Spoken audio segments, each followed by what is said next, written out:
আলী রাদিয়াল্লাহু আনহু একটা কথা বলতেন যে পৃথিবীতে মানুষ এমন ভাবে বিচরণ করে যে মানুষ মনে করে যে পৃথিবীতে সে ছাড়া আর কিছুই নাই, আর পৃথিবী থেকে মানুষ এমন ভাবে চলে যায় যে মনে হয় পৃথিবীতে সে কখনো ছিলই না। কত গভীর কথা চিন্তা করছেন? আল্লাহই আমার সব, আল্লাহই আমার রব, আল্লাহর জন্যই আমার জীবন, আল্লাহর জন্যই আমার মৃত্যু। কেউ আমার সাথে নাই, কেউ আমার সাথে যাবেও না।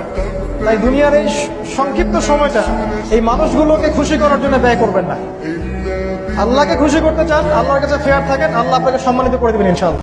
আল্লাহ বলছে আমার বান্দা যত বড় নাফরমানি করুক, করতে করতে যদি বড় থেকে বড় জুলুমও করে, কিন্তু তৎক্ষণাৎ যদি আমি আল্লাহকে স্মরণ করে আর আমার কাছে দুই হাত তুলে মাফ চায়, পিছনের গুনাহ যদি ছেড়ে দেয় আর করবে না যদি ওয়াদা দেয়, খোদার কসম কোরআনে আছে, আল্লাহ বলেন বান্দা আমি পুরাপুরি 100% মাগফিরাত দিয়ে দেব, পুরা মাফ। উলাইকা জাযাউহুম মাগফিরাতুম মির রাব্বিহিম